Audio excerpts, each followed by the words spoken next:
Good morning. Today is 25th January 2017 and we are going to discuss the articles of The Hindu. सबसे पहले नजर डाल लेते हैं कौन कौन से आर्टिकल्स आज हम डिस्कस करने जा रहे हैं। ये साइड में छोटा आर्टिकल है जलीकाटू से रिलेटेड, लेकिन अब ये आर्टिकल्स की जो ट्रांसफॉर्मेशन हो चुकी है वो एक द्रविडियन मूवमेंट में बदल चुकी है कि जो प्रोटेस्ट हुए उसमें कैसे एंटी दिल्ली रिटोरिक देखने को मिला। तो एक ये आर्टिकल और उसके साथ में ये साइड का ये आर्टिकल, एक सेकेंड, ये आर्टिकल, ये दोनों आर्टिकल हम एक साथ डिस्कस करेंगे। थोड़ी अलग डायमेंशंस इनमें हैं।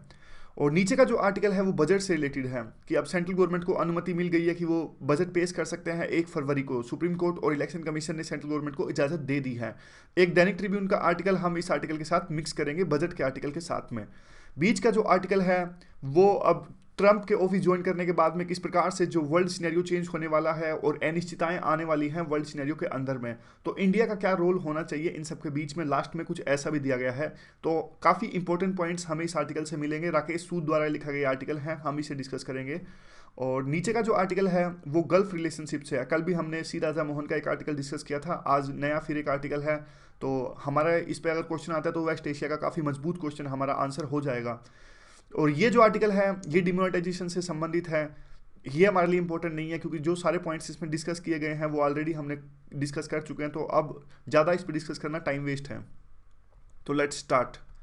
देखिए पहला जो है वो द्रविडियन मूवमेंट से रिलेटेड क्वेश्चन आ सकता है। पेपर 1 में आ सकता है इसका क्वेश्चन, पोस्ट इंडिपेंडेंस टॉपिक में भी आ सकता है और रीजनल मूवमेंट्स में भी आ सकता है पेपर 2 में और फर्स्ट में भी रीजनलाइजेशन का एक साफ साफ टॉपिक है।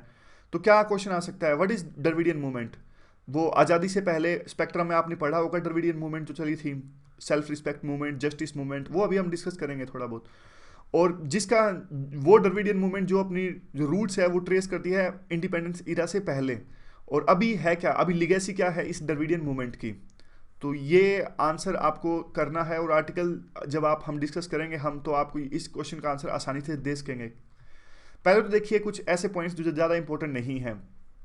ये बताया गया कि किस प्रकार से मूवमेंट जो शुरू में शांतिपूर्वक चल रही थी बाद में वायलेंट हो गई और पुलिस पुलिस भी वायलेंस पर उतर आ गई। कुछ पिक्चर्स सामने आई थी इस जलीकाटू मूवमेंट के बाद में, कुछ पिक्चर्स सामने आई थी जिसमें पुलिस भी आगजनी कर रही थी। पुलिस ने कहा कि ये जो पिक्चर्स थी जिसमें कि पुलिस वाले आगजनी कर रहे हैं वो मॉफ्ड पिक्चर्स थी, यानी उनको एडोब फोटोशॉप का यूज़ करते हुए आप कह सकते हैं ट्रांसफॉर्म किया गया है और चेंज किया गया है। और बाद में देखिए ये आता है कि पुलिस ने एक्सेसिव फोर्स का यूज़ किया और बाद में जैसे ये देखो पिक्चर्स हैं, ऑटो रिक्शाज को भी आग लगा दी। अथॉरिटीज़ ने बाद में आखिर में बाद में जाकर इन्होंने रैशनल आर्ग्यूमेंट्स का यूज़ किया और रिटायर्ड जज को भेजा मरीना ड्राइव पर, मरीना बीच पर, कि वो प्रोटेस्टर्स से बात करें और उनको समझाएं कि आखिरकार जो ऑर्डिनेंस पास किया गया है और बाद में जो कानून पास किया गया है असेंबली के अंदर में, वो उनसे आपकी जो डिमांड्स हैं वो पूरी हो गई हैं, तो इसलिए आप मरीना बीच से हट जाएं। तो बाद में जाकर जो एडवोकेट एसोसिएशंस और रिटायर्ड जज ने जाकर उनको समझाया और वो समझ गए। अब क्वेश्चन ये उठता है कि ये काम तो वो पहले ही कर सकते थे, हालांकि देखिए बाद में उन्होंने किया और तब तक सिचुएशन हाथ से बाहर निकल चुकी थी, क्योंकि बाद में भी जो इन्होंने पुलिस ने हैंडल किया इस केस को, उन्होंने इस तरह से इसको हैंडल किया कि जैसे एक लॉ एंड ऑर्डर की प्रॉब्लम है। ये लॉ एंड ऑर्डर की प्रॉब्लम एक लेवल के बाद थी नहीं, इसके काफ़ी सारे डायमेंशंस थे इस मूवमेंट के, वो भी आएंगे। अब देखिए दूसरा है कि शुरू में तो देखिए शांतिपूर्वक से ये रहा पूरा वही सेम बात, और बाद में देखिए जिन लोगों ने इसे स्टार्ट किया था शुरू में उन्होंने तो बाद में हट जाने के लिए कहा। उन्होंने कहा कि देखिए हम तो अलग हो रहे हैं इस एजिटेशन से क्योंकि हमारे मांगे मान ली गई हैं। लेकिन बाद में जो ये क्राउड थी एमोरफस क्राउड हो चुकी थी। बस बाद में तो जलीकाटू का तो सिर्फ एक सिंबॉलिक इशू था कि हाँ भाई जलीकाटू से बैन हटना चाहिए, और बहुत सारे इश्यूज इस मूवमेंट में स्टार्ट हो गए थे, जैसे तमिल आइडेंटिटी से रिलेटेड और भी बहुत ज़्यादा इश्यूज। अब देखिए उसके बाद में ये आता है कि काफ़ी सारे सेक्शंस इस मूवमेंट में शामिल हुए। हिंदुत्व वाले लोग भी शामिल हुए क्योंकि उनको लगता था कि जलीकट्टू पर बैन उनके कल्चर यानी हिंदुत्व पर आघात है। इवन माइनॉरिटी कम्युनिटीज़ के लोग भी इसमें शामिल हुए। उनको यूँ लगता था कि ये एक अच्छा प्लेटफॉर्म है बीजेपी लेड जो गवर्नमेंट है सेंट्रल गवर्नमेंट में उनके खिलाफ विरोध करने का। इवन जो कंजर्वेटिव्स हैं उन्होंने भी कहा कि सुप्रीम कोर्ट का विरोध इस तरह से सही नहीं है, ये जुडिशियल ओवररीच है, जलीकट्टू को बैन करना हमारे कल्चर्स के अंदर में इंटरफेरेंस है। इवन जो लेफ्टिस्ट आइडियोलॉजी के लोग हैं, कंजर्वेटिव आपको पता है ना रूढ़िवादी लोग होते हैं, रूढ़िवादी लोग वो हमेशा पुराने नज़रिए से देखते हैं चीज़ों को, जैसे पैट्रियार्किज्म, जैसे वुमेंस का रोल आज की सोसाइटी में नहीं बढ़ना चाहिए, ये लोग होते हैं कंजर्वेटिव। और लेफ्ट विंगर्स वो लोग होते हैं जो एक तरह से क्लासलेस सोसाइटी और कास्टलेस सोसाइटी की बात करते हैं और अथॉरिटीज़ के खिलाफ में हमेशा प्रोटेस्ट करने की बात करते हैं। और ये कहते हैं कि एक तरह से ये पीपल अपराइजिंग है अथॉरिटेरियन के खिलाफ में। उसके बाद में आता है अभी ऑर्डिनेंस या फिर कानून पास करके जो लोग प्रोटेस्ट कर रहे थे, उन प्रोटेस्ट की जो भावनाएं थी उसके सिम्टम्स को तो हमने एड्रेस कर दिया, लेकिन जो बिल्कुल जड़ है कि क्यों वो इस तरह से वायलेंट हो गए या फिर वहां पे क्यों एंटी इंडिया नारे लगाए गए, वहां पे मूवमेंट पे देखिए वहां पे एंटी इंडिया नारे लगाए गए थे, ऐसा कुछ सेक्शंस कह रहे हैं, न्यूज़पेपर में भी बात आ रहे हैं। और प्रभाकरन की जो फोटो है, जो अलग से सिसेशनिस्ट मूवमेंट चाहते थे, प्रभाकरन क्या चाहते थे, वो श्रीलंका में जो तमिलियंस थे, जाफना अलग देश बनाना चाहते थे श्रीलंका को, श्रीलंका में से काट के। और बाद में कुछ सेक्शंस ऐसे भी कहते हैं कि उनका प्रभाकरन का जो मेन ऑब्जेक्टिव था वो यूं था कि जो इवन जो इंडिया के अंदर तमिलनाडु है उसको भी साथ मिला के ग्रेटर तमिलनाडु की स्थापना की जाए। तो अभी इस मूवमेंट में कहीं ना कहीं एंटी दिल्ली रिटोरिक देखने को मिला और प्रभाकरन के पोस्टर भी लहराए गए, और गवर्नमेंट ने इसको मिस हैंडल किया पूरी सिचुएशन को, मूड समझ ही नहीं पाए वो इस पूरे मूवमेंट का मूड था क्या, और बाद में इसीलिए वो बाद में वायलेंट हो गई। अब दूसरे आर्टिकल के इंपॉर्टेंट पॉइंट्स क्या हैं, देखिए ये जो मूवमेंट थी एक तरह से तमिल इंसर्जेंसी तो नहीं कह सकते, इंसर्जेंसी तो कभी हुई नहीं, एक तरह से सेंटिमेंट्स हैं उनके, उस सेंटिमेंट्स को दर्शाता है। तमिल शोविनिज्म आप कह सकते हो, शोविनिज्म होता है जिंगोइज्म, हिंदी में बताता हूँ उग्र राष्ट्रवाद, उग्र राष्ट्रवाद आप कह सकते हैं हिंदी में, कीवर्ड अगर आपको लिखना हो तो, नहीं तो एक और वर्ड है कौमी परस्ता, अपने कौम की पुरजोर समर्थन करना या फिर कौम के बारे में ज़्यादा ही इमोशनल हो जाना, इस प्रकार की चीज़ को कहते हैं तमिल शोविनिज्म। मतलब तमिल तो हर एक मूवमेंट के साथ में कुछ भी अलग होगा, शोविनिज्म का मतलब ये है, और इस केस में है तमिल शोविनिज्म। तो यहाँ पे देखिए एंटी दिल्ली मूड देखने को मिला, पोस्टर लगाए गए प्रभाकरन के, और सेसेशनिस्ट स्लोगन से, सेसेशनिस्ट का मतलब देश से अलग होकर अलग देश की मांग करना, इस तरह की मांग को कहते हैं सेसेशनिस्ट स्लोगन्स। और ऊपर से देखिए इसके पीछे कुछ एक और ज़्यादा गहरी साजिश की बू आ रही है, ऐसा ये कहते हैं। कैसे ये कहते हैं कि देखिए ये एक महज कोइंसिडेंस नहीं है। क्यों? क्योंकि देखिए आपने देखा होगा कि AIADMK और DMK दोनों पार्टीज में अभी क्या है, आज पेन को क्या हो गया, पेन काम नहीं कर रहा, ठीक है। ये देखिए जो AIADMK और DMK है, दोनों पार्टीज में अब लीडरशिप चेंज हो रही है। अब AIADMK में जयललिता की डेथ के बाद में अब वहां पे एक तरह से पावर स्ट्रगल चल रहा है AIADMK पार्टी में, और DMK में भी करुणानिधि आजकल बीमार है, तो जो वहां पे बागडोर संभाले हुए हैं वो स्टालिन ने संभाले हुए हैं। तो आप ये छोड़िए किसने बागडोर संभाली है किसने नहीं छोड़ी। जो आर्टिकल में ये कहना चाहते हैं, इनका कहने का मतलब ये है कि लीडरशिप क्राइसिस है अभी फिलहाल की जो दो मेन पार्टीज है तमिलनाडु की, उनमें तो कहीं ना कहीं इस मूवमेंट को पॉलिटिकली हैंडल किया गया है, और पॉलिटिक्स से प्रभावित होकर ये इतनी ज्यादा बढ़ गई, या फिर उसमें एंटी इंडिया और एंटी दिल्ली रिटोरिक देखने को मिला।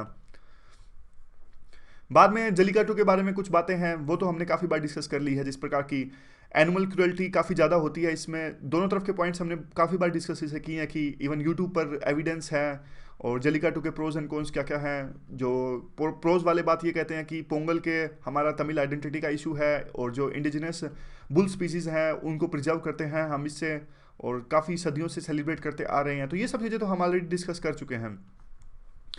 अब देखिए एक मिडिल पाथ इस जलीकट्टू को लेकर निकाला जा सकता था, और बिल्कुल निकाला जा सकता था, लेकिन उसके लिए चाहिए थी एक पॉलिटिकल विल, जो कि दिखाई नहीं हमारे पॉलिटिकल लीडर्स ने।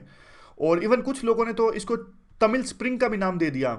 जो ये मूवमेंट अभी चली थी मरीना ड्राइव पे तमिलनाडु में, उसको कुछ लोगों ने तमिल स्प्रिंग आपको पता है ना, अरब स्प्रिंग, अरब स्प्रिंग चली थी वहां पर, अरब के देशों में चली थी। तब वहाँ पे वो अथॉरिटेरियन जो रजीम्स थे उनके खिलाफ में, जैसे गद्दाफी को हटा दिया गया, और ट्यूनीशिया में चली ये, और भी 3-4 इजिप्ट में भी चली, तो 3-4 देशों में चली थी, और उसी तरह से इसको तमिल स्प्रिंग का नाम दे दिया गया। तो देखिए कितना खतरनाक है हमारे देश की एकता के लिए।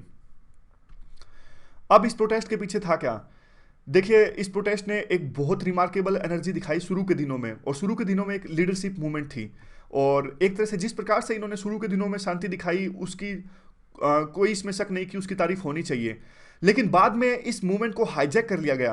हाईजैक कैसे कर लिया गया, इसका सबूत साफ साफ इस चीज़ से मिलता है कि कैसे उन लोगों को इतने बड़ी मात्रा में फूड और वाटर प्रोवाइड किया जा रहा था, कौन लोग थे इसके पीछे जो इस मूवमेंट को एक तरह से स्पॉन्सर कर रहे थे, और कौन है ये इनविजिबल फोर्सेस। धीरे धीरे बाद में वही कहते हैं कि प्रोटेस्ट की जो आवाज़ थी वो और ज़्यादा मुखर होती गई और एंटी दिल्ली रिटोरिक में बदल गई। अब यहाँ पे जो इशू है तमिल आइडेंटिटी पॉलिटिक्स का है। ये कहते हैं कि देखिए तमिल एथनिक पॉलिटिक्स है वो काफ़ी इमोशनल पॉलिटिक्स है, और एक छोटे से इशू से ट्रिगर मिलने पे ये एक शोविनिस्ट बन जाती है, ये यहाँ पे उग्र राष्ट्रवाद में बदल जाती है। तो इसका एग्जाम्पल, इसका एविडेंस हमें पास्ट में भी मिलता है। पास्ट में आपने वो सब पढ़े हैं, आपने स्पेक्ट्रम में पढ़ा होगा, सेल्फ रिस्पेक्ट मूवमेंट पढ़ा होगा आपने, और जस्टिस मूवमेंट पढ़ा होगा आपने। उसके बाद में आज़ादी के बाद में जब आप रामचंद्र गुहा की बुक पढ़ते हो या फिर विपिन चंद्रा की बुक पढ़ते हो तो उसमें आपने वो भी पढ़ा होगा, जो एंटी हिंदी जो मूवमेंट चली थी, एंटी हिंदी मूवमेंट हमने डिस्कस भी की थी। तो पेन तो धोखा दे गया आज सही में। तो देखिए उसमें क्या था एंटी हिंदी मूवमेंट में। पहले तो आप ये बताइए कि सेल्फ रिस्पेक्ट मूवमेंट किसने चलाई थी। स्पेक्ट्रम आपने पढ़ी होगी, नहीं पढ़ी तो सही में चिंताजनक बात है। अभी सिर्फ 4-5 महीने से भी कम समय रह गया, अभी तक स्पेक्ट्रम नहीं पढ़ी तो दिक्कत होने वाली है, जल्दी से पढ़ लीजिए। तो इस क्वेश्चन का आंसर दीजिए कि सेल्फ रिस्पेक्ट मूवमेंट किसने चलाई थी। और दूसरा, अब एंटी हिंदी मूवमेंट के बारे में आपको थोड़ा सा बताऊं तो एंटी हिंदी मूवमेंट बाद में स्टार्ट हुई थी हमारे आज़ादी के बाद में। संविधान में या शुरू में यह डिसाइड किया गया था कि हिंदी को पूरे देश की एक ऑफिशियल लैंग्वेज बनाएंगे, लेकिन बाद में क्या हुआ, एक प्रोविजन रखा गया था कॉन्स्टिट्यूशन में कि धीरे धीरे बनाएंगे 15 सालों में 1965 में, और धीरे धीरे इंग्लिश को हटा देंगे। लेकिन देखिए अब धीरे धीरे पोलराइजेशन होता गया और तमिलनाडु में भी इस हिंदी के खिलाफ में मांग उठी, और यह संकेत गया कि अगर हिंदी हो गई पूरे देश की ऑफिशियल लैंग्वेज तो जो हिंदी भाषी क्षेत्र है इनको एडवांटेज मिलेगा, जो यूपीएससी की परीक्षा है ये लोग पास कर जाएंगे और हम रह जाएंगे। इसीलिए मूवमेंट चली और काफ़ी लोगों की इसमें जाने गई थी और बहुत ज़्यादा वायलेंट हो गई थी ये मूवमेंट वहाँ पे तमिलनाडु में एंटी हिंदी की। तो आखिरकार 1965 से पहले एक अमेंडमेंट लाई गया था, 3 लैंग्वेज फॉर्मूला उसमें निकाला गया था कि इंग्लिश को नहीं हटाएंगे और एक रीजनल लैंग्वेज को पढ़ाएंगे या फिर रीजनल के बाद कोई दूसरी लैंग्वेज। तो 3 लैंग्वेज फॉर्मूला है ये, हमारे कॉन्स्टिट्यूशन में आर्टिकल नंबर 340 के आसपास है। आर्टिकल नहीं पूछते, आर्टिकल बिल्कुल भी नहीं पूछेंगे, वो शेड्यूल पूछ सकते हैं। तो शेड्यूल आप बताओ। दूसरा क्वेश्चन आपके लिए कि जो लैंग्वेज का शेड्यूल है वो कौन से शेड्यूल में आती है लैंग्वेजेस। शेड्यूल ये पूछ लेते हैं, 2014 में ये इन्होंने एंटी डिफेक्शन का शेड्यूल पूछा था, वो 10वां शेड्यूल था। तो लैंग्वेज का आप बताओ कौन सा शेड्यूल है। आंसर आपको वहीं मिल जाएंगे पीडीएफ में या फिर पीडीएफ के ऊपर जो वेबसाइट पे जहाँ पे कल मिले थे। हाँ, तो ये कहना क्या चाहते हैं, ये कहते हैं कि देखिए जो तमिल का इशू है वो ये काफ़ी जल्दी इमोशनल हो जाते हैं। आप बात कर लीजिए तमिल लैंग्वेज की, किस प्रकार तमिल लैंग्वेज के इशू पर तमिलनाडु में लोग इमोशनल हो गए थे। तमिल सिनेमा की की बात कर लीजिए, चाहे आप खुद देख लीजिए रजनीकांत की क्या वैल्यू है तमिलनाडु में। ऐसा कहा जाता है कि रजनीकांत अगर एक स्टेटमेंट दे तो इलेक्शन का नतीजा तक वो बदल सकते हैं। हमारे नॉर्थ इंडिया में ऐसा नहीं है। वहाँ पे देख लीजिए नॉर्थ इंडिया में क्या आप देख सकते हैं, सोच सकते हो इस बात को कि अमिताभ बच्चन जो हमारे यहाँ पे बॉलीवुड में काफ़ी अच्छे एक्टर माने जाते हैं, वो कोई स्टेटमेंट दें और लोग उनके कहने पर कहीं वोट दें। थोड़ा बहुत फर्क जरूर पड़ सकता है, लेकिन इतना उनका करिश्मा यहाँ पे नॉर्थ इंडिया में नहीं है जितना रजनीकांत का है साउथ इंडिया में, और पर्टिकुलरली तमिलनाडु के अंदर में हम बात करें तो इसी जल्लीकाट्टू मूवमेंट से एक ट्रिगर मिल गया इस पुरानी द्रविडियन मूवमेंट को। कहीं ना कहीं लिगेसी देखने को मिल रही है द्रविडियन मूवमेंट की इस जल्लीकट्टू की मूवमेंट में। और चेंजिंग नेचर क्या है स्टेट का, देखिए द्रविडियन मूवमेंट का जो था ईब एंड फ्लो, यानी कहने का मतलब है ऊपर नीचे आती गई है पास्ट में। जैसे एंटी हिंदी मूवमेंट का जब टाइम आया तो बिल्कुल एकदम पीक पर थी ये जो मूवमेंट थी द्रविडियन मूवमेंट, और बाद में एक ऐसा भी टाइम आया जब तमिलनाडु की सोसाइटी काफ़ी एक तरह से वहाँ पे देश के दूसरे राज्यों से यहाँ पर माइग्रेशन हुआ, और जो पहले एंटी ब्राह्मणिक जो इनका रिटोरिक था वो एक तरह से कम हो गया, डाइल्यूट हो गया और पॉपुलिस्ट वेलफेयरिज्म में बदल गया ये। तो लेकिन अब एक तरह से जल्लीकट्टू मूवमेंट से वो सारी फिर से एक उभार पर आ गई है जो इनकी द्रविडियन मूवमेंट की लिगेसी थी। तो ये मतलब उतार चढ़ाव चलता रहता है ये। तो एंटी हिंदी एजिटेशन के दौरान पीक पर थी, फिर कम हो गई, अब दोबारा से इसके सिग्नल देखने को मिल रहे हैं इस मूवमेंट से। वे फॉरवर्ड क्या है, देखिए खतरा तो है। हमारे जो पॉलिटिकल एलिट्स हैं वो इस जल्लीकट्टू मूवमेंट से जो सिग्नल्स देखने को मिल रहे हैं उसको और ज़्यादा एम्पावर कर सकते हैं। अगर वो और ज़्यादा एम्पावर करेंगे, फ़ायदा लेने की कोशिश करेंगे इस जल्लीकट्टू मूवमेंट से, तो सोसाइटी और वहाँ का और ज़्यादा इंटॉलरेंस आएगी, अनस्टेबिलिटी आएगी और वायलेंस और ज़्यादा आएगा तमिलनाडु आइडेंटिटी पॉलिटिक्स में। तो अब एक तरह से अगर ये सब होगा तो देखिए खतरा है इस चीज़ का कि तमिलनाडु ने जो तरक्की करी है पिछले काफ़ी सालों से, वो तरक्की वो एक दोबारा से वो एक रिग्रेसिव स्टेट में तमिलनाडु चला जाएगा, और ये उनकी डेवलपमेंट के लिए नुकसानदायक है। तो ये पूरा वे फॉरवर्ड था। अच्छा है, क्वेश्चन आ सकता है इस पे साफ साफ। बस्टिंग का अगला आर्टिकल है। बस्टिंग आपको पता है कि सुप्रीम कोर्ट में पिटीशन फाइल की गई थी कि 1 फरवरी को ना अलाउ किया जाए कि सेंट्रल गवर्नमेंट बजट पेश करे, क्योंकि इससे इलेक्शन के नतीजे प्रभावित हो सकते हैं। वो कुछ ऐसी पॉलिसीज ला सकते हैं अपने पार्लियामेंट के अंदर में जिससे जो वोटर्स हैं उनका मूड बदल सकता है। सुप्रीम कोर्ट ने इस पिटीशन को रिजेक्ट कर दिया। सुप्रीम कोर्ट ने कहा कि नहीं, ये असेंबली इलेक्शन को नहीं प्रभावित करेंगे। और इलेक्शन कमीशन ने क्या कहा? इलेक्शन कमीशन ने सेंट्रल गवर्नमेंट को कहा कि ठीक है, आप बजट तो पास कर लीजिए, लेकिन उन 5 राज्यों में जहां चुनाव होने वाले हैं वहां पे आप कोई नई स्कीम मत चलाइएगा। दूसरा, अब सेंट्रल गवर्नमेंट का व्यू है क्या?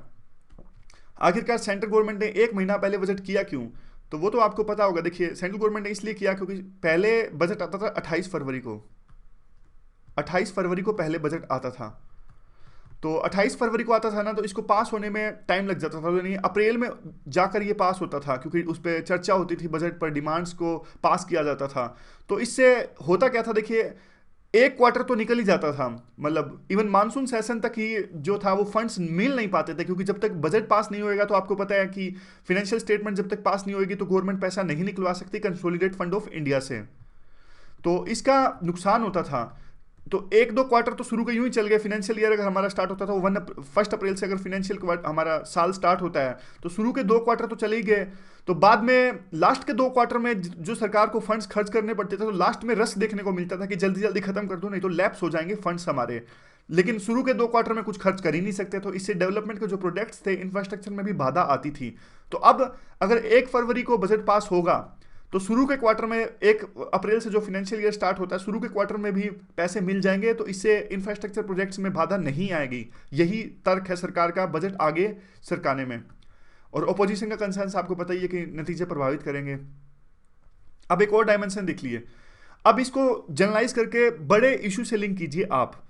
अब देखिए, जब भी साइमल्टेनियस इलेक्शंस की बात जब आई थी तो हमने क्या तर्क दिया था? हमने यह तर्क दिया था कि हमारा देश में 29 स्टेट्स हैं और हर साल किसी ना किसी स्टेट में इलेक्शन होते हैं। तो इसका नुकसान क्या होता है? मॉडल कोड ऑफ कंडक्ट लग जाती है, तो इससे पॉलिसी पैरालिसिस आ जाता है। जो गवर्नमेंट है वो बड़े डिसीजंस नहीं ले सकती, और वही हो रहा है। सरकार ने पहले भी कहा था कि साइमल्टेनियस इलेक्शंस में कि गवर्नेंस रुक जाती है, बार बार इलेक्शंस होने से काफ़ी नुकसान भी होता है। और यही तर्क आप इससे इंटरलिंक कीजिए अब इस बात को, कि सरकार ने कहा कि सेम बात सरकार ने सुप्रीम कोर्ट में कही कि देखिए, अगर इलेक्शंस हैं तो हम इससे पूरे देश की तरक्की को तो नहीं रोक सकते।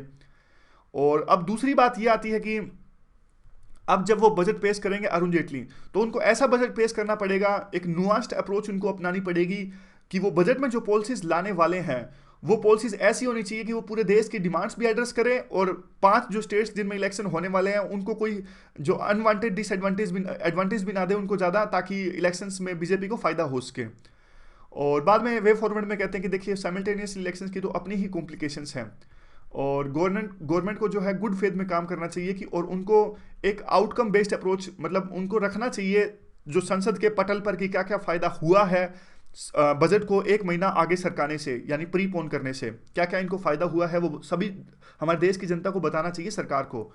और इवन जो अरुण जेटली स्पीच देने वाले हैं, अपने स्पीच में वो कुछ इस तरह की बात ना कहें जिससे ये रिफॉर्म एजेंडा गवर्नमेंट ने रख रखा है वो खतरे में आ जाए। तो ये पूरा आर्टिकल था, इसके भी कुछ पॉइंट्स तो अच्छे थे। अगला जो आर्टिकल है क्या है, ये देखिए, आर्टिकल यह है कि देखिए, ऐसा तो क्वेश्चन नहीं आएगा, मतलब मोदी फॉरेन पॉलिसी, इंडिया आएगा यहाँ पर, इंडिया की फॉरेन पॉलिसी। इंडिया की फॉरेन पॉलिसी को अभी लेस रेड लाइंस की जरूरत है। रेड लाइंस आपको पता है क्या होता है? रेड लाइंस ये होता है, देखिए, कई बार क्या होता है, सरकार क्या चाहती है, जैसे मैं आपको एक एग्जांपल के तहत बताता हूँ। अब हमारी और पाकिस्तान की बातचीत होती है, तो हम क्या कहते हैं पाकिस्तान को कि आप जो कश्मीर के सेपरेटिस्ट है उनसे बात नहीं कर सकते, अगर आप उनसे बात करोगे तो हम आपसे बातचीत नहीं करेंगे। ये हमारी रेड लाइन है, समझ गए आप? अगर हमने पाकिस्तान को कुछ कहा है कि अगर आपको हमसे बात करनी है तो हमसे बात करनी पड़ेगी सिर्फ, और सेपरेटिस्ट से आप बात नहीं कर सकते, ये हमारी रेड लाइन है। अब इसी चीज़ को कहते हैं रेड लाइन्स। हर एक कंट्री रेड लाइन अपनाता है। जैसे यूएस कहता है कुछ कि अगर सीरिया में केमिकल वेपन्स का यूज हुआ तो हम सीरिया पर अटैक कर देंगे, ये रेड लाइन है उनकी कि सीरिया केमिकल वेपन्स का यूज नहीं कर सकता, नहीं तो अमेरिका का अटैक हो जाएगा। तो अब क्वेश्चन क्या कहता है?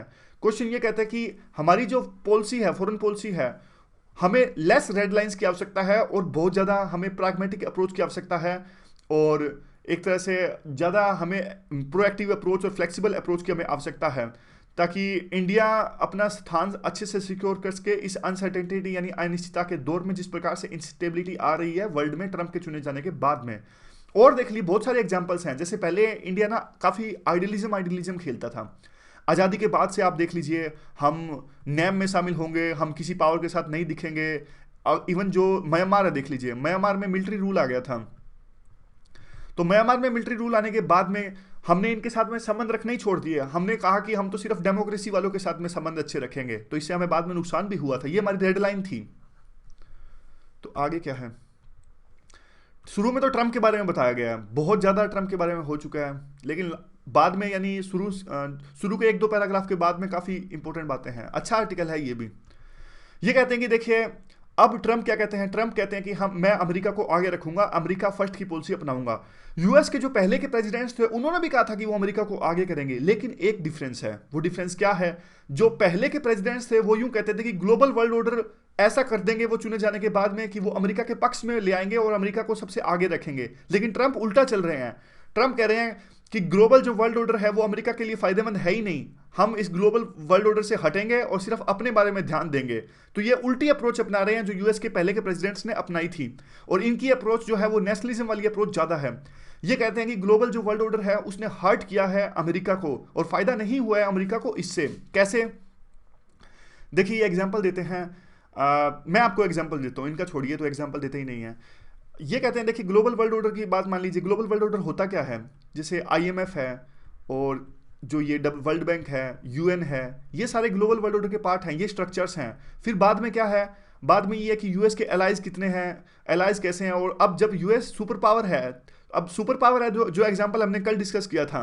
अब देखिए, किसी मोहल्ले में कोई बहुत रिस्पेक्टेड आदमी होता है जिसके पास में पैसा भी हो, इज्जत भी हो और पॉलिटिक्स में थोड़ी बहुत चलती भी हो, तो उसकी एक रिस्पॉन्सिबिलिटी भी बन जाती है कि कुछ उसके मोहल्ले में हो रहा है तो उसको ठीक ठाक करना है, उसकी रिस्पॉन्सिबिलिटी आ गई है। वैसे ही अब एक यूएस पावर है, सुपर पावर है। अब यूएस सुपर पावर है तो उसकी कुछ रिस्पॉन्सिबिलिटीज भी आ गई थी कि हाँ भाई, वर्ल्ड में जो स्टेबिलिटी स्टैब्लिश करनी है वो यूएस को ही करनी है। जैसे कि अब देखिए, अब यूएस सुपर पावर है। अब अगर मान लीजिए रसिया ने क्या किया, यूक्रेन को हड़पने की कोशिश करी, वहां पे क्रीमिया को उन्होंने रेफरेंडम करवाया और अपने में मिला लिया। वो बात छोड़िए सही था गलत था, लेकिन यहाँ पे यूएस ने अपनी आवाज उठाई। यूएस ने कहा नहीं नहीं भाई, आप ऐसा नहीं कर सकते।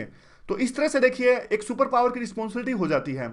और वही कह रहे हैं ट्रम्प की, देखिए जो रिस्पॉन्सिबिलिटी हमने निभाई है, एक तरह से बर्डन था ये, इससे हमारे रिसोर्सेज खत्म हो गए, हमसे इसको नुकसान पहुंचा है। और मान लीजिए, आप देख लीजिए जापान का कॉन्स्टिट्यूशन है। अब आप देखिए, वो जापान जिसने सेकंड वर्ल्ड वार लड़ा, फर्स्ट वर्ल्ड वार भी जापान ने लड़ा, लेकिन आज उस जापान की मिलिट्री जो है इतनी एक्टिव नहीं है। क्यों? क्योंकि उसकी सिक्योरिटी की जिम्मेदारी वो यूएस ने ले रखी है। इवन साउथ कोरिया की सिक्योरिटी की जिम्मेदारी यूएस ने ले रखी है। अब आप सोच सकते हैं कि जापान के पास में अपनी मिलिट्री उनकी अभी फिलहाल इतनी स्ट्रांग नहीं है, वो बात अलग है। जापान के पास में कैपेबिलिटी बहुत ज़्यादा है। अगर आज जापान चाहे तो वो अपनी मिलिट्री बहुत ज़्यादा स्ट्रांग कर ले, लेकिन उन्होंने नहीं कर रखी क्योंकि यूएस उनको सुरक्षा प्रोवाइड करता है। अब ऐसे जापान पे कोई चाइना जैसा कंट्री जिसके पास में अब इतनी ताकत है, आंख दिखाने की हिम्मत भी नहीं कर सकता, क्योंकि यूएस की सिक्योरिटी का जो कवच है वो है जापान के पास में। ऐसा सिर्फ जापान के साथ में नहीं, और बहुत सारे कंट्रीज के पास में है। पहले तक फिलीपींस के पास में भी था, लेकिन अब फिलीपींस के जो राष्ट्रपति हैं वो थोड़ा अलग से अप्रोच अपना रहे हैं। वो अब कहते हैं कि मैं चाइना के ग्रुप में शामिल हो गया, जैसे छोटे बच्चे नहीं करते, मैं इस ग्रुप में हूं, इस तरह से कर रहे हैं फिलीपींस के राष्ट्रपति। अब आगे क्या आता है, फिर और कुछ इंपॉर्टेंट पॉइंट्स हैं इसमें। ये कहते हैं कि देखिए, ग्लोबलाइजेशन है, अमेरिका को उससे फायदा हुआ है, नुकसान नहीं हुआ। जो आज का जो अमेरिका है, जो कॉर्पोरेट जगत है आज का, वहाँ का फेसबुक मान लीजिए, और जो आप ये माइक्रोसॉफ्ट मान लीजिए, अमेजोन, जो बड़ी बड़ी कंपनीज हैं वो सारी की सारी, उबर मान लीजिए, ये सारी कंपनीज अमेरिका की तो हैं, जो आज विश्व पर अपनी जो you can say that growth का परचम लहरा रही हैं। तो इससे किसको फायदा हुआ है? अमेरिका को तो फायदा हुआ है। तो अगर वहाँ के लोगों में जॉब्स कम हैं तो इसके लिए ग्लोबलाइजेशन कतई जिम्मेदार नहीं है। तो जिम्मेदार है क्या? देखिए, जो जिम्मेदार है वहाँ अमेरिका में, अगर अनएम्प्लॉयमेंट है तो उस चीज़ के लिए जिम्मेदार है वहाँ पे ऑटोमेशन सेक्टर। ऑटोमेशन मतलब आज जो मैन्युफैक्चरिंग सेक्टर है यूएस के अंदर में काफ़ी ऑटोमेटेड है, मतलब मशीनों से काम ज़्यादा होता है और बंदों की जरूरत कम है उस ऑटोमेशन सेक्टर में, इसीलिए जॉब्स कम है वहाँ पे। नहीं तो देखिए, वहाँ का जो मैन्युफैक्चरिंग सेक्टर है उसने तो ग्रोथ किया है 86% से। तो आप देख लीजिए, मैन्युफैक्चरिंग सेक्टर जो कतई नीचे नहीं जा रहा है, ये तो बल्कि ऊपर जा रहा है। और फिर ये जरूरत क्या है प्रोटेक्शनिस्ट के पॉलिसी अपनाने की, और इमिग्रेशन की जो बात कर रहे हैं, इससे नुकसान होगा अमेरिका को, बल्कि फायदा नहीं होगा। ये इशू तो हमने बार बार डिस्कस कर लिया है। फिर कहते हैं कि जो यूएस है वो जो डिफेंस बजट में एक तरह से 600 बिलियन का डिफेंस बजट इनका है। तो आज जो ट्रम्प कहते हैं कि हमारे जो रिसोर्सेज हैं वो डिप्लीट हो रहे हैं, जिस प्रकार से हमने सिक्योरिटी प्रोवाइड कर रहे हैं वर्ल्ड को हम, तो देखिए उसके लिए खुद ही जिम्मेदार हैं ये, क्योंकि इनकी जो एक्सपेंशन है इनकी मिलिट्री की काफ़ी ज़्यादा हो गई है। इराक में ये गए और अफगानिस्तान में काफ़ी लंबा वार चला। ये 2 रीजन है और वो रीजन्स के लिए खुद ही रिस्पॉन्सिबल है। इनको जरूरत ही नहीं थी इस तरह का वार चलाने की। यूएस का डिफेंस सेक्टर है वो काफ़ी स्ट्रेच लग रहा है, सेम बात है। और फिर ये आर्टिकल कहता है कि जो जैसे ट्रम्प कहते हैं कि हमारे मिडिल क्लास की वेल्थ जो है वो हमारे से लेकर पूरे वर्ल्ड के अंदर डिस्ट्रीब्यूट की जा रही है, यह बात सच नहीं है। आगे क्या आता है, आगे डिसकंटिन्यूटीज़ हैं कि ट्रम्प कैसी पॉलिसीज अपना सकते हैं। तो ये सब तो हम डिस्कस कर चुके हैं। जैसे कि बार बार ये बात आती है कि वो आने वाले टाइम में रशिया के साथ रिलेशन इंप्रूव कर सकते हैं। तो ये पहली बार होगा 1948 के बाद में कि यूएस के रिलेशंस रशिया के साथ अच्छे होंगे। हालांकि 1991 के बाद में भी अच्छे हुए थे, पता नहीं मतलब इन्होंने राकेश सूद जी ने लिखा क्यों नहीं इस बात को, क्योंकि जब 1991 में यूएसएसआर का डिसइंटीग्रेशन हुआ था तो यूएस के साथ में रशिया के रिलेशंस थोड़े टाइम तक के लिए अच्छे हो गए थे। सेकंड रीजन ये कहते हैं कि चाइना के साथ इनकी पॉलिसी चेंज होने वाली है, इसके सिग्नल ये अभी से दे चुके हैं। वन चाइना की पॉलिसी को उन्होंने चैलेंज किया और काउंटरवेलिंग ड्यूटीज लगाने की बात कही चाइनीज इंपोर्ट्स पर। और करेंसी, चाइना को कहा कि आप तो करेंसी को मैनिपुलेट करते हो। और इवन साइबर स्पेस में जो इंडिकेटर्स हैं उस पर भी इन्होंने आरोप लगाया कि आप इसमें भी दखलंदाजी करते हो। तो ये सारी बातें कहने का मतलब यही है कि चाइना के साथ में उनकी जो पॉलिसी है वो चेंज हो सकती है। और आगे आता है ट्रम्प ट्रम्प की कन्विक्शन, जो बार बार वो कहते हैं कि ग्लोबल ऑर्डर जो आज का है उसका बेनिफिट हमें नहीं हो रहा है। और इसी ग्लोबल वर्ल्ड ऑर्डर जिसको आज ट्रम्प विरोध कर रहे हैं, और जो आज का ग्लोबल वर्ल्ड ऑर्डर है वो लाया किसने है? वो अमेरिका नहीं तो लाया है। वो सारे आज वर्ल्ड के इंस्टीट्यूशंस देख लीजिए, या फिर आज जो बड़ा बड़ा जहां कुछ भी हो रहा है उसमें यूएस का रोल ही है। ये वर्ल्ड ऑर्डर क्रिएट किया ही यूएस के द्वारा है, और आज उसी ऑर्डर को कह रहे हैं ट्रम्प की उससे हमें फायदा नहीं हो रहा है। लेकिन अब एक एक टाइम पर अगर चलो ठीक है, एक सेकंड के लिए मान भी लीजिए कि अगर अमेरिका इस ग्लोबल वर्ल्ड ऑर्डर को मान लीजिए अब सिक्योरिटी नहीं प्रोवाइड कर सकता है, फिर ग्लोबल पुलिसमैन का काम नहीं कर सकता, तो फिर बनेगा कौन? रशिया और चाइना तो बनने से रहे, क्योंकि यूएस कभी नहीं मानेगा कि जो यूएस की जगह है वो रशिया और चाइना संभाले। और रशिया और चाइना संभालेंगे तो ये काफ़ी हाई प्राइस मांगेंगे कि हमें तो बहुत कुछ चाहिए, हम बहुत कुछ, हमें आज़ादी दीजिए ये करने की, और अमेरिका इस बात को कभी नहीं चाहेगा। फिर बात आती है यूरोप की। यूरोप तो देखिए अपने ही इशू में उलझा हुआ है। यहाँ पे माइग्रेशन बढ़ रहा है, यहाँ की इकोनॉमी, जो ब्रिटेन एग्जिट हुआ है यूरोपियन यूनियन से, यूरोप तो है वो तो ग्लोबल वर्ल्ड ऑर्डर को नहीं संभाल सकता, क्योंकि ये तो अपने ही इश्यूज में उलझा हुआ है। कहने का मतलब यही है कि जो नेशनलिज्म है, सेकेंड वर्ल्ड वार के दौरान में जो नेशनलिज्म आया था, आज वही नेशनलिज्म एक तरह से 21वीं शताब्दी का नेशनलिज्म बहुत ही एग्रेसिव फॉर्म में आ रहा है। और इसमें देख लीजिए मीडिया, अब उस टाइम पे तो देखिए जब नेशनलिज्म बहुत ज़्यादा था वर्ल्ड वार के दौरान में, फर्स्ट वर्ल्ड वार मान लीजिए, सेकंड वर्ल्ड वार के दौरान मान लीजिए, उस टाइम भी मीडिया का रोल था। लेकिन आज का मीडिया देख लीजिए, आज का मीडिया तो और भी ज़्यादा बहुत एग्रेसिव है। आप इंडिया का एग्जाम्पल ले लीजिए, जब चाइना के सोल्जर्स जो लद्दाख में एंटर करते हैं या फिर हमारी टेरिटरी पर एंटर करते हैं, तो हमारे मीडिया चैनल्स किस तरह से दिखाते हैं? आपने देखा होगा, जी न्यूज़ इस तरह से दिखाते हैं, आ गया ड्रैगन, ये हो गया वो हो गया। तो एक तरह से इससे क्या होता है, इस तरह से जिंगोइज्म पैदा हो जाता है देश में बहुत ज़्यादा। और उसमें क्या होता है देखिए, बाद में कहते हैं कि जो लीडर्स हैं, इवन ना सिर्फ ट्रम्प बल्कि रशिया और चाइना के जो लीडर्स हैं, पॉपुलिज्म की पॉलिसीज अपना रहे हैं। पॉपुलिज्म क्या होता है? पॉपुलिज्म यही होता है कि जो जनता वो चाहती है, जनता चाहे सही चाहे या बुरा, क्योंकि सारी देश की जो जनता होती है उनमें तो देखिए वो तो रैशनली नहीं सोच सकती। वो जनता जो एक लेवल के बाद में सोचती है, सिर्फ शॉर्ट टर्म फायदा सोचती है, और ये लीडर्स जो है उसी शॉर्ट टर्म को पूरा करते हैं। जो पॉपुलिज्म में यही होता है कि शॉर्ट टर्म फायदे को देखना और जनता की जो डिमांड्स है उसको फुलफिल कर देना। फिर देखिए बात कहते हैं कि सारे जो कंट्रीज हैं, काफ़ी सारे जो कंट्रीज हैं हमारे वर्ल्ड की मेजर पावर्स हैं, ये स्टेटस को से डिससेटिस्फाइड हैं। लेकिन ये कोई डिफाइन करने को तैयार नहीं है कि नया स्टेटस को आना क्या चाहिए। जो अभी स्टेटस को है, यानी अभी की जो सिचुएशन है उससे तो कोई खुश नहीं है। नई सिचुएशन कैसी होनी चाहिए वो कोई डिफाइन करने को तैयार है ही नहीं। तो एक टर्म है यहाँ पे, थ्यूसाइडस ट्रैप।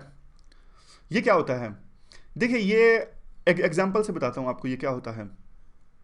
ये जब देखिए अब चाइना राइज कर रहा है बहुत ज़्यादा, तो यूएस जो है इसको सही टर्म्स में नहीं लेने वाला है। वो इससे अपनी डोमिनेंस को खतरा मानता है और अपने लिए कहीं ना कहीं खतरा मानता है। तो कन्फ्लिक्ट इन दोनों के बीच में इनएविटेबल है, होएगा ही फ्यूचर में। तो इस तरह की चीज़ को कहते हैं थ्यूसाइडस ट्रैप। अब इसको जनरलाइज करोगे तो आपको मिल जाएगा कि एक पावर जो पहले से एम्बेडेड हो पूरे वर्ल्ड के अंदर में, और उसको एक नई पावर अगर चैलेंज दे, तो पहले से जो पावर है उसको यूं लगता है कि ये पावर हमारे लिए खतरा है, तो उनके बीच में कंफ्लिक्ट होगा ही होगा। इस चीज़ को कहते हैं थ्यूसाइडिडस ट्रैप। तो अगर कहीं यूज कर सको तो ये है। अब देखिए एशिया के अंदर में भी काफ़ी कुछ चेंज होने वाला है और इंडिया उससे बचकर नहीं रह सकता। और आज जो इंडिया की सिचुएशन है काफ़ी बदली हुई है पहले से। अब इंडिया पहले की तरह नॉन अलाइनमेंट की पॉलिसी नहीं अपना सकता जो उसने वर्ल्ड वार सेकंड के बाद में अपनाई थी। लेकिन अब देखिए अब क्या है, अब काफ़ी कुछ चेंज आ चुका है। पहले यूएसएसआर का मित्र था इंडिया, लेकिन आज रशिया के पास में उतनी पावर तो नहीं है, लेकिन रशिया अपने आप को असर्ट कर रहा है। लेकिन रशिया की इकोनॉमी उतनी स्ट्रांग नहीं है यूएसएसआर जितनी, और ना ही जो इनकी डेमोग्राफी आज इतनी मजबूत है। तो यूएसएसआर का मुकाबला नहीं कर सकता रशिया। तो मतलब इंडिया के पर्सपेक्टिव में ये देख रहे हैं कि डिसइंटीग्रेशन के बाद में इंडिया का क्या क्या चेंज आया।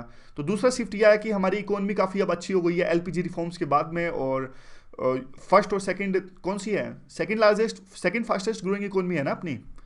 हाँ सेकंड ही है शायद, फर्स्ट चाइना की है या फिर कई बार ऊपर नीचे हो जाता है ये। थर्ड क्या है, थर्ड शिफ्ट जो आया है हमारे डायस्पोरा के कारण आया है। हमारा जो डायस्पोरा है काफ़ी मजबूत है आज यूएस के अंदर में। पहली जो जनरेशन गई थी वो 1960-70s में गई थी, और वहाँ पे जाकर उन्होंने जो यूएस के लिए पॉलिसीज बनाना स्टार्ट करे, एडमिनिस्ट्रेशन में अपनी भागीदारी निभाना स्टार्ट किया, हालांकि कम लेवल पे लेकिन स्टार्ट किया। और आज एक सेकंड जनरेशन भी अब यूएस के एडमिनिस्ट्रेशन में जाना स्टार्ट हो गई है, इलेक्शन लड़ना वो स्टार्ट हो गई है। और हर एक यूएस के इलेक्शंस के बाद में ज़्यादा से ज़्यादा इंडियंस की भागीदारी यूएस के एडमिनिस्ट्रेशन में देखने को मिलती है। तो यही तीन फैक्टर्स रिस्पॉन्सिबल थे, यही तीन शिफ्ट रिस्पॉन्सिबल थे जिससे अटल बिहारी वाजपेयी ने यूएस को नेचुरल एलाय कहा, तब जबकि यूएस ने हमारे ऊपर सैंक्शंस लगाए गए थे। देखिए एक सीराजा मोन ने 1987 में एक बुक लिखी थी क्रॉसिंग द रूबिकॉन्स। उनमें उन्होंने कहा था कि 1987 में उन्होंने ये प्रेडिक्शन की थी कि यूएस और जो इंडिया है they are bound to come together. हमारी जो है काफ़ी सारी चीज़ें बिल्कुल सिमिलर हैं। जैसे देखिए एक तरह से जो उन्होंने कहा वो बात मैं आपको बता रहा हूँ। सीराजा मोहन ने कहा कि देखिए अमेरिका भी रेडिकल इस्लाम से लड़ेगा आने वाले टाइम में, उन्होंने कहा इंडिया भी रेडिकल इस्लाम से लड़ेगा, तो दोनों एक साथ हैं। वो भी लार्जेस्ट, वो है पुरानी, सबसे पुरानी डेमोक्रेसी यूएस की है, हम लार्जेस्ट डेमोक्रेसी हैं, 125 करोड़ देश की हमारी जनता, फिर भी लोकतंत्र। तो इस प्रकार से हमारी भी डेमोक्रेसी है। तो और भी काफ़ी सारे रीजन्स हैं ऐसे कि हम नेचुरल एलाइज हैं, ये बात पहले ही कही गई थी। और तब जबकि रिलेशंस काफ़ी ख़राब थे। तो अब देख लीजिए 2005 के बाद में जिस प्रकार से न्यूक्लियर डील साइन हुई, तो आज हम काफ़ी, हमारे बीच में रिलेशंस बढ़ रहे हैं, अच्छे हो रहे हैं। मोदी ने भी इस पॉलिसी को आगे बढ़ाया। 9 बायलैटरल मीटिंग हुई ओबामा के साथ में 2.5 सालों के अंदर में। 40 जो ऑफिशियल बायलैटरल डायलॉग्स हैं, और डिफेंस और काफ़ी सारे सेक्टर्स हैं, वहाँ भी हमारे रिलेशंस काफ़ी अच्छे हो रहे हैं। ये क्या वे फॉरवर्ड पहले आ गया? नहीं नहीं, लिखा गलत गया है, वे फॉरवर्ड नहीं आया, वे फॉरवर्ड बाद में है, गलत लिखा गया। चलिए आगे चलते हैं। तो अब और क्या है हमारे रिलेशंस के बीच में। हालांकि देखिए नेगोशिएशंस अभी भी बाकी है न्यूक्लियर जो कंपनीज हैं उनके बीच में। और डिफेंस की सेल है वो भी काफ़ी बढ़ गई है, 15 बिलियन से ज़्यादा अब डिफेंस सेल करता है यूएस हमें। तो देख लीजिए कितनी ज़्यादा, हेलीकॉप्टर से लेकर ट्रांसपोर्ट, एयरक्राफ्ट, सब कुछ बेचता है यूएस आज हमें। और दूसरा ये भी मिल के बना भी रहे हैं, ये आप लिखना जब भी इंडिया यूएस का क्वेश्चन आए। Defence technology and trade initiative DTTI, को डेवलपमेंट एंड को प्रोडक्शन करते हैं हम, ये भी रिश्तों के लिए काफ़ी महत्वपूर्ण है। लेकिन फिर भी और भी ज़्यादा कुछ इश्यूज हो सकते हैं कि देखिए H1B1 जो प्रोटेक्शनिस्ट पॉलिसी है, H1B1 जो वीज़ा इशू है जिससे हमारे देश के लोग वहाँ पे काम ना कर सकेंगे, इस तरह की अगर ट्रंप पॉलिसी अपनाते हैं तो हमारे लिए नुकसानदायक हो सकता है। उसके बाद में देखिए अगर एशिया पिवट को छोड़ते हैं, जिस प्रकार से ट्रंप कह रहे हैं कि आज का जो वर्ल्ड ऑर्डर है अच्छा नहीं है, तो पहले ओबामा ने चाइना को काउंटर करने के लिए पॉलिसी चलाई थी एशिया टू पिवट, और इंडिया उसमें भागीदारी निभा रहा है। तो लेकिन अगर ट्रंप इस एशिया पिवट पॉलिसी से आगे हटता है तो हमारे रिलेशंस कहीं ना कहीं फर्क पड़ेगा, क्योंकि हमारे रिलेशन तो टिके ही इस बात में है कि यूएस काउंटर करना चाहता है चाइना को, और इंडिया भी चाइना के साथ हमारे इश्यूज हैं। तो वो कहते हैं ना, वो दुश्मन का दुश्मन भाई, वो मतलब वो वाली जो कहावत है, दुश्मन भाई वाला। तो उसके बाद में देखिए ये है कि जो अब क्या है, अगर ट्रंप के रिलेशंस अच्छे होते हैं रशिया के साथ में, तो आज रशिया भी तालिबान को एक तरह से लेजिटिमेसी प्रोवाइड कर रहा है, जबकि हम नहीं कर रहे। तो यहाँ पे भी हमें एक तरह से देखना होगा। और दूसरा और भी काफ़ी अनसर्टेनिटी आ सकती है, जिस प्रकार से वो बात कह रहे हैं कि मैं जो एम्बेसी बदल दूंगा चाइना की में, जो एम्बेसी जो इजराइल में जो इनकी एम्बेसी है वो तेल अवीव से लेके जेरूसलम में ले जाएंगे। तो काफ़ी इसकी वो चिंगारी देखने को मिलेगी और काफ़ी अनसर्टेनिटीज रहने वाली है।